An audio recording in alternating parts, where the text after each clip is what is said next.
Hello, hello, hello, and welcome to the Mystic Nerd Squad podcast. I am your host, Kelly Meyerson, and today I'm joined by my friend, Gabby, who has an incredible story. She is a motivational speaker, content creator, and podcaster who also happens to be blind.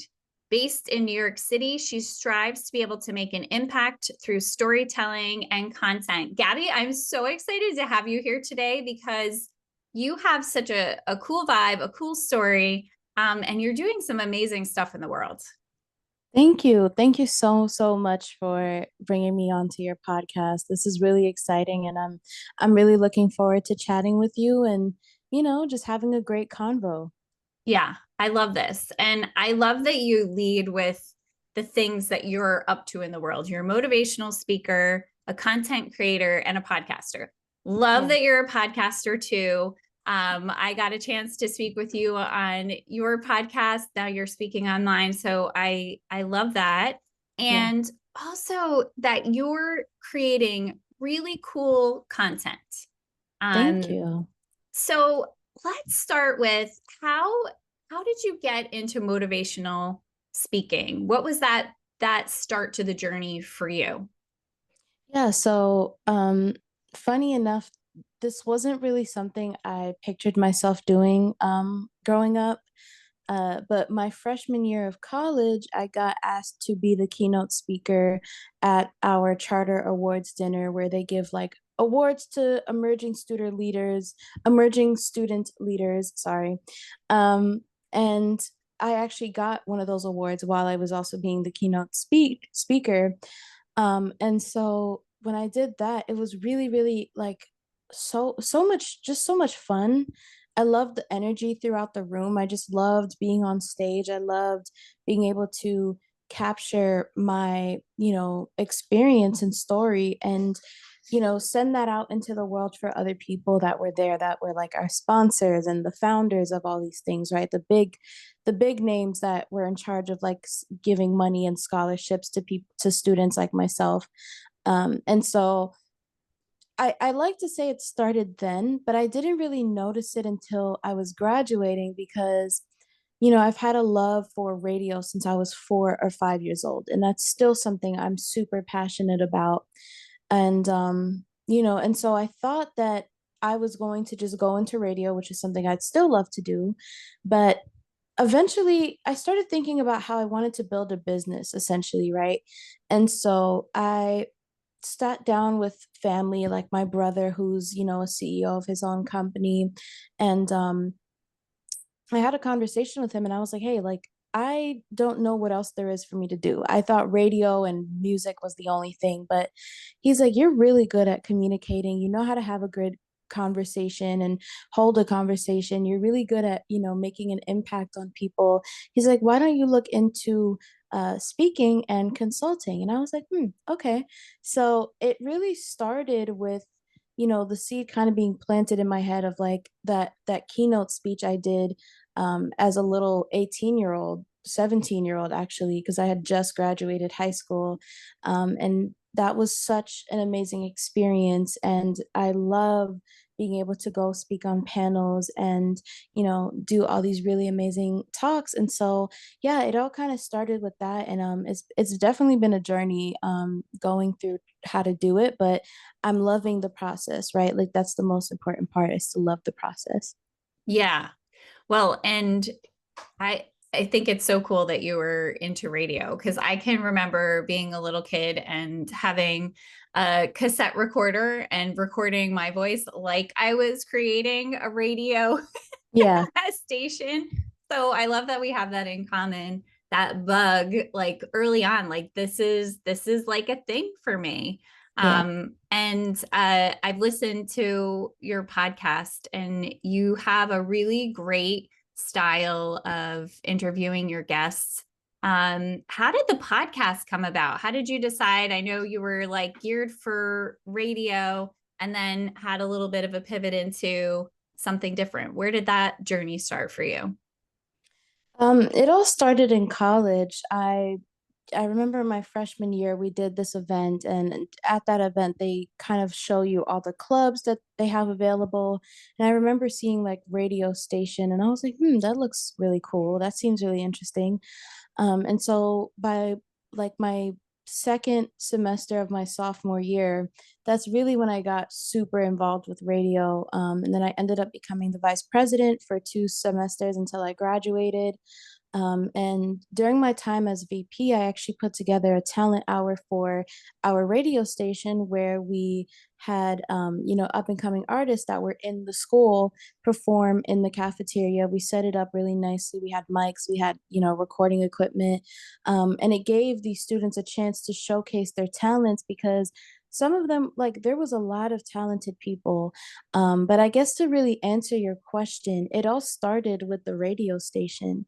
Being surrounded by like-minded individuals who were developing podcasts, who were into audio engineering, who were, and then we had a really great faculty advisor who was also my professor. And he was super supportive of the idea of having like the first ever and only ever blind student in that station come in and kind of put my own twist on things, which was really cool. So um, I actually developed the podcast that you listen to. I developed that while I was in college. And when I was graduating, I asked my faculty advisor, I was like, hey, like, I really love this thing that I'm doing. I'm loving this, cranking out all these cool ideas for the podcast. And he was like, well, you have the option to continue it when you graduate. And I was like, oh, okay. So then of course the pandemic hit and I was like, well, what am I going to do except make content and, make podcasts that were focused on mental health, which the world really needed at that time. Um, and so it all started with just the radio station and being surrounded by amazing people that were super supportive and super helpful. And it's been almost, I want to say, close to 6 years now that I've been podcasting. And, I have friends now that are, also podcasting and they were like, I need some advice. How do I do X, Y, and Z? So that's been really fun to go on that journey. Yeah. And that's so cool. And I love that you said you were surrounded by like-minded individuals. And I think Hmm. that's such a great way to get into something like podcasting and Yeah. all of the, behind the scene technical pieces of it, which, I'm sure you've gone on that journey too of how to figure out how do I do all this? How do I connect to the platforms? How do I, Hmm. Yeah. so that's really cool. Yeah. Thank you. I love that. So, what about content creation? Hmm. I definitely checked out your YouTube channel. Very impressive. So many great videos on there. Thank you. So, tell me, like, what really inspired you to create content, video content? So I was going through a period of time where I was very isolated in school. And, the school wasn't super accessible coming in. And there was just all these moving parts, as there is when you're transitioning to a new chapter in your life. And I remember growing up that there wasn't anybody that I could look up to in media or in my own life in terms of, being in the blind community that was out here, posting content about how they overcome discrimination or posting content about fashion and beauty, which is something that I love. And so I thought to myself one day, actually, like right before the pandemic, funny enough, in like 2019, I was like, well, I want to make an impact. I love helping people. I love being able to create community. And so I created a YouTube channel and I just started posting. I didn't care what it was. I would post, like, I was featured on a radio station, 95.5 PLJ, back when they were, up and running. Um, and I I just remember like posting all these things, and at the time like I wasn't like I had an audience right off the bat, so I was just like sharing it to family members and sharing it to friends. And so it really kind of came into fruition because I wanted to help to be one of the many voices in my community to help uplift little girls that are coming up that are looking for inspiration and looking for someone that, is just like them, that they can say, "Oh, I relate to this person. And it took a long time, Kelly, it took a long time for me to start to realize that my content is impactful. Because I would go through these periods where I was like, well, I'm quitting the YouTube thing. I don't care about this anymore. And family would tell me, like, listen, people are going to come to you because you have something different than what other people are showing. And it's been super fun. I've had a lot of people reach out to me and say, thank you for sharing that story about how you were bullied as a kid. I needed to hear that because I went through a situation like that. And so I just love to be proactive and be one of the many voices advocating for impact and inspiration and inclusion and helping these younger individuals that are coming up into the blind community to say, I don't have to feel alone in this journey and to let them know like you are not alone, even if it feels like crap in many situations. And so yeah, that's really like my long-winded story about content creation. That's amazing. I think Thank you. I feel like that last couple minutes of what you talked about, we could just play on loop for kids who would absolutely relate to what you're talking about, to, anything from discrimination to just feeling like there's nobody like me that I Yeah. can look up to and be like. So I think the really cool thing about the fact that you kept making content is now people will start to find you. Young kids will start to find you. Girls, like you said, who are looking for beauty and fashion advice and can get that from someone who is like them if they're visually impaired, Mhm. to that representation is so important. And I can tell you that, as an occupational therapist, and I work with children with a variety of disabilities, but Mhm. definitely many of them visually impaired. And them being able to see someone. I can tell you a story of we had a gentleman um, who played for Rutgers and had an injury and came to our school to visit. And he was in a power chair. And many of the children that I work with are learning power mobility. And so they Mhm. had this really cool guy come in and they like literally flooded him with their power chairs. Like, how do you make it go forward? How do you make it go backward? They're like, tell me more about how you use it. And Yeah. like, so I've seen firsthand the importance of having someone to look to who has been through a journey that's similar to yours Mhm. and can give you the advice that is life changing for you. Yeah. Even if that life changing thing is makeup or hair or fashion, because let's be honest, those things are important, and part of our identity and how we express ourselves. Yeah, and I think that's a very true thing. And there's been children that have come up to me when I've done panels. There's been parents that have come crying to me after panels because they have kids that have multiple disabilities, more than just visual impairments, but even the ones that have visual impairments that are now learning about the resources. That's why I make such a variety of content. It doesn't just focus on one or two things. It's about how you deal with learning what assistive technology you might need to enter into high school or to enter into college. It's about all those things. It's about showcasing vlogs because I think that oftentimes there's this idea that if you're blind, then you only do one thing. You're only just the blind girl. And my goal is just to show people that that's far from the truth. There's so like you read in my bio. I'd rather say all these things before I mention that I'm blind because yes, it's a part of me and it's always going to be a part of my life, but that's not I don't want that to be the first thing people notice about me. I want you to know that I have friends and that I'm adventurous and that blind people can do all the things sighted people can do except for drive.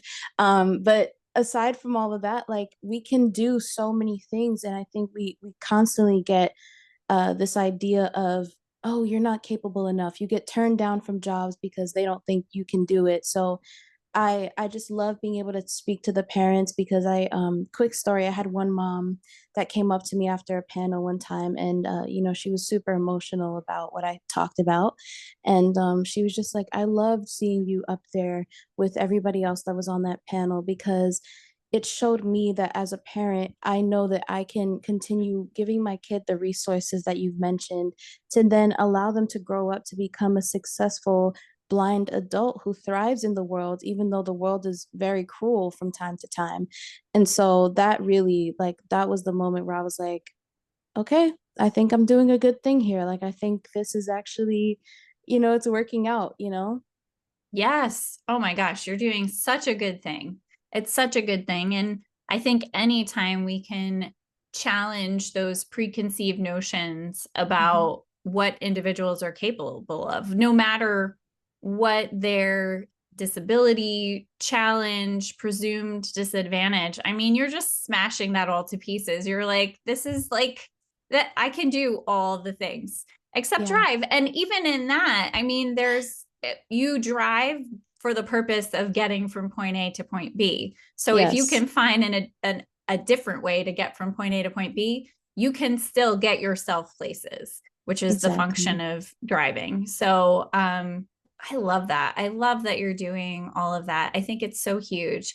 I want to stay on this topic because I think ableism is such a huge issue. It And is. I'm sure you know better than anybody in your own experiences.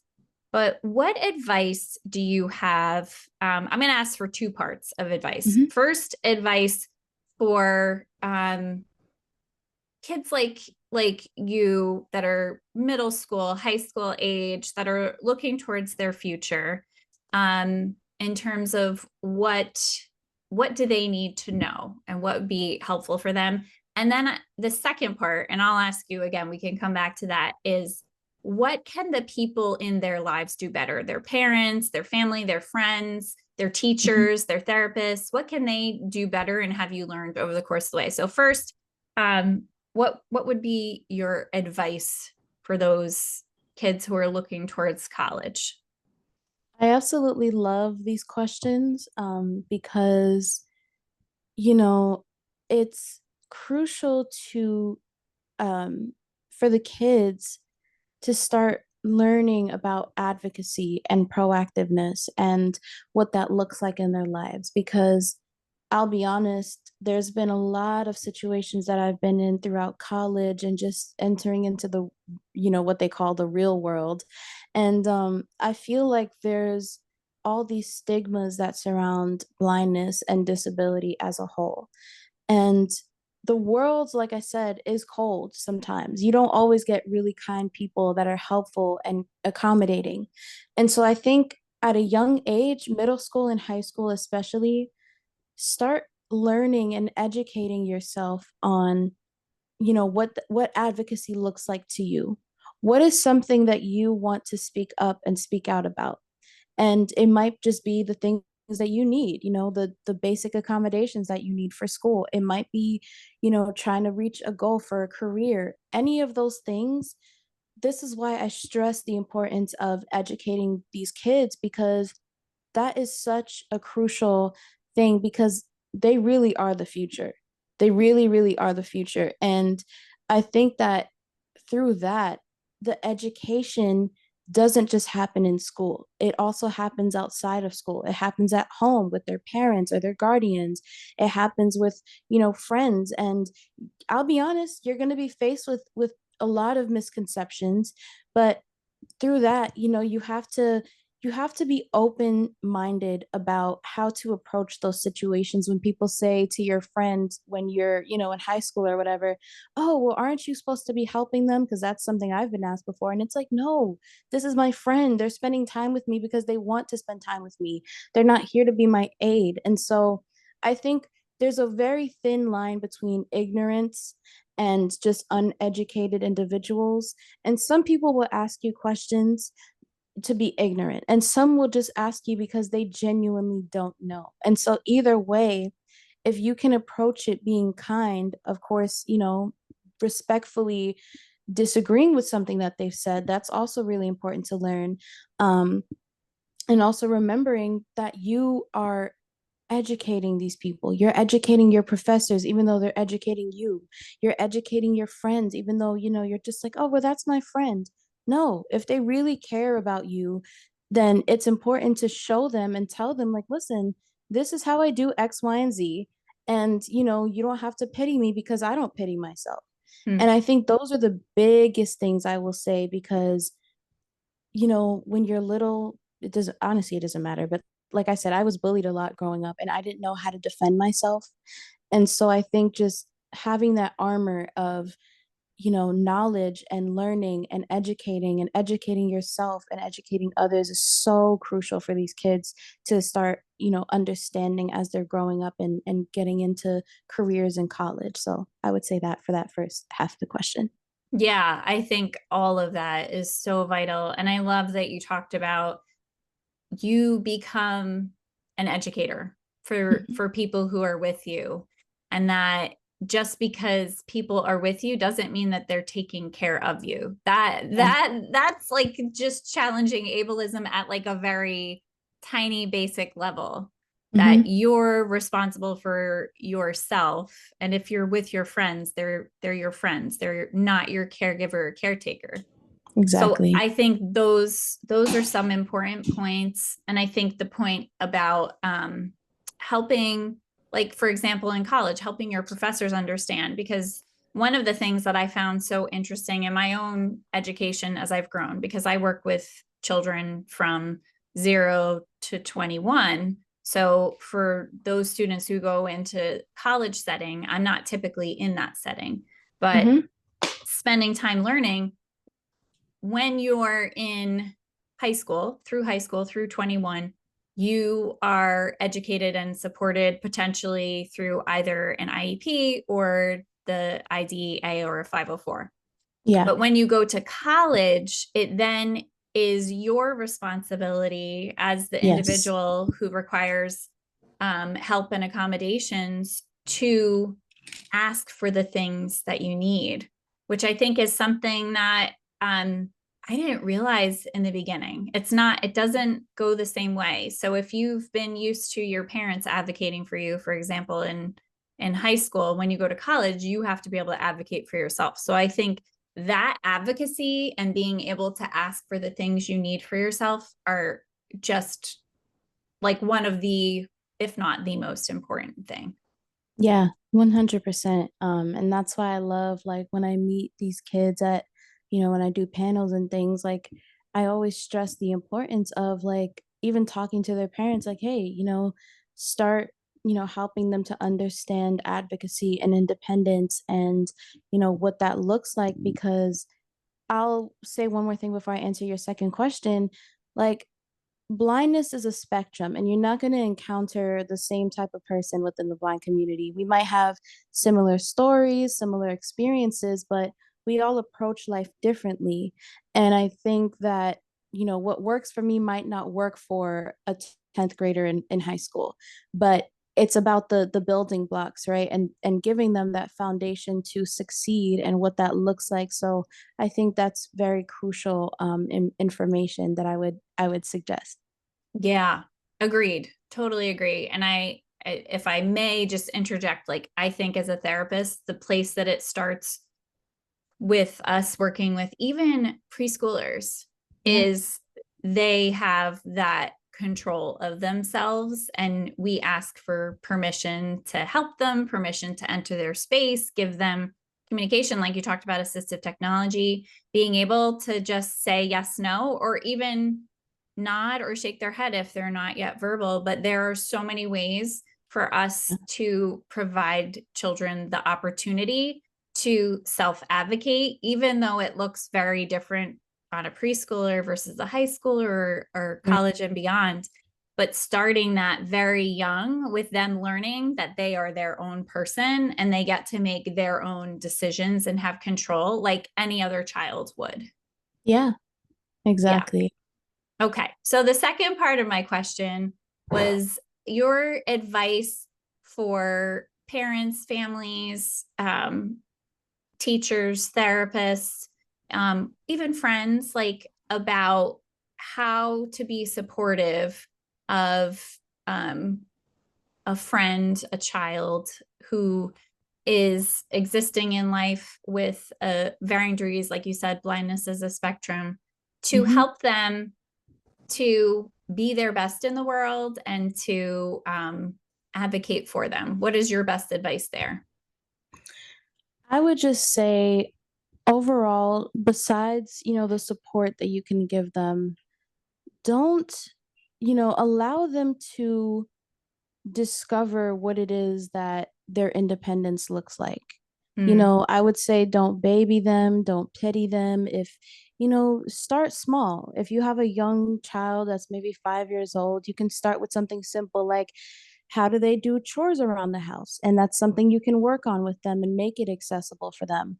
And, if you have an older kid that's maybe 12 or 13, like, starting to discover how they maybe wash their clothes by themselves, or there's little things that I think parents, I'm specifically talking to the parents for this, that I think that can look like at home, because it does all start with, that environment and how you create the environment for them to thrive and explore. And I'll be honest, make the mistakes that they need to make at that age, because as they grow up, it's going to be so crucial that they have those tools, and that they can then turn around and be like, okay, well, my mom, my dad, my whoever didn't baby me when I was 5 years old. They, let me figure out how to do all these things around the house by myself. They let me figure out how to do X, Y, and Z by myself. And you're going to become super grateful for that too, because that is truly what helps your kid to thrive and become the best that they can possibly be.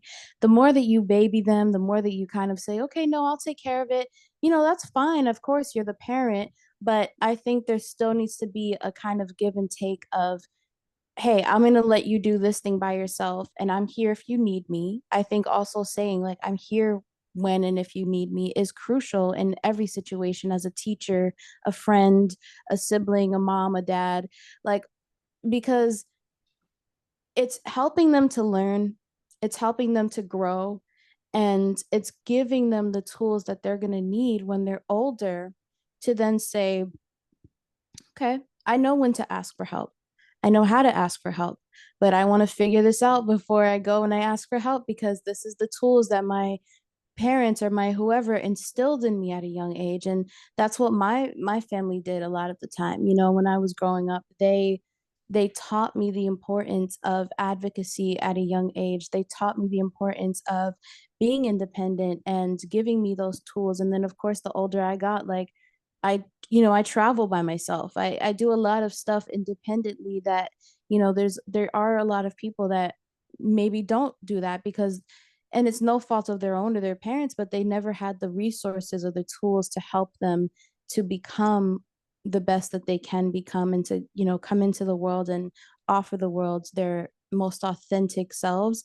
So that would be like the top things I would say, is just continue to foster that level of independence, create something that is, meaningful to you and your kid.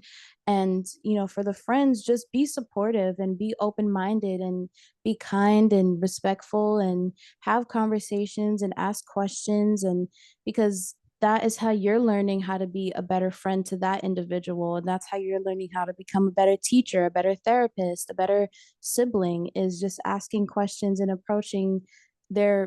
just approaching them with an open mind, never mind their disability, because like I said, at the end of the day, they are still a person, and they still deserve the chance to be able to, grow and learn and all those amazing things. So yeah, I hope that that's, like a good answer for that question. Gabby, that's a fantastic answer for that question. And I completely 100% agree. I think giving choices, I do a lot of activities of daily living, skills training with my kids. I mean, even in preschool, we're having them learn how to put their bowl in the sink and their Mm-hmm. smock in the basket and pack their backpack. And Mm-hmm. and Yeah. it's sometimes surprising to people, and they're like, why are you working on that now? Because it takes a long time sometimes to learn those skills, but they're learning ownership of their things and how to manage their day and move through the day. And they're not just like, okay, poof, this backpack is all packed in front of me. They're Right. participating in the steps to understand what goes into that. Not that they Yeah. necessarily get it 100% the first time or even the fifth or the 100th, but that becomes the expectation for them.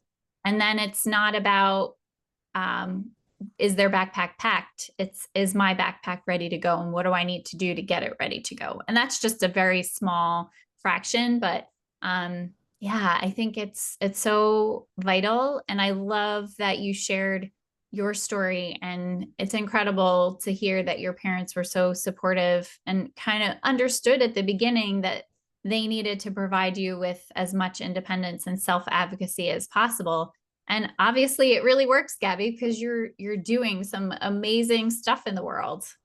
Thank you. And, to second what you just said about the kids that you're working with, like, yeah, they may not understand it the fifth or the 10th time or the whatever time that you're, going through that. But like, I recently did a video where I showed people how I organize my space. And that is different from person to person. But it's even little things like that that in the home, when they're at school, they're going to figure out their own setup and layout that works for them. And I think that that is just so important because yeah, they might, it might take them a little bit of time to figure out what it looks like and how it works, but eventually they're going to be like, "Oh, okay, I got this. I know how to do it now." And and so I really do believe in just the strength of support and community and the strength of allowing those kids to just be able to thrive in the environment that the parents or the teachers create, and then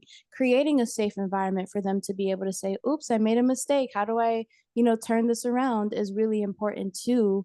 And so yeah, I love that question so much because it's really important, and it's truly something so like necessary. So yeah. Yeah, 100%. We're on the same page there. So Gabby, I want you to let everybody know, how do they connect with you, follow you? If they want to hear what you have to say, what is the best way for them to find you in the world? So I'm on Instagram at g.donza_. I'm on YouTube at my vision, the number four, the letter U. What else? I have TikTok. Is it the same as my Instagram? I don't think so. I think I'm wrong about that. It's okay, But we'll find yeah, it. yeah, We can put it in the show notes. yeah, no problem. So yeah, YouTube, Instagram, and then that's mainly the two that I'm on right now, to be honest. So yeah. I love that. And then, of course, everybody can check out episodes on the Tea Diaries, available on Apple. So, while we have a last couple minutes, Mhm. what kind of interviews do you like to do on the Tea Diaries? So I've created a series called Visionary Voices where I highlight individuals that are making impacts within their communities, whether they're disabled or not. I want to speak to people that are, CEOs of their own companies. I want to speak to people that are, blind and business women or businessmen.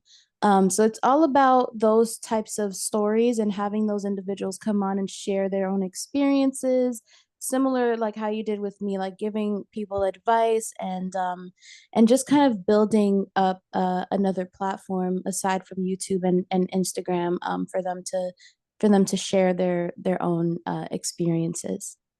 I love that. I love that. I really encourage everybody. We're going to have everything linked in the show notes for the ways that you can connect with Gabby. Gabby, it has been such a pleasure having you on the podcast and knowing you. I look so forward to future collaborations and to following your journey. I think you're one of those really remarkable and special people in the world. And I feel lucky to have stumbled across your post and accepted the Yes. opportunity to connect with you on podcasting. Likewise. Thank you so much, Kelly. It was great getting to chat with you.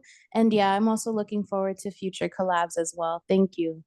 Awesome. Well, thanks everybody for listening in, and we'll see you next time.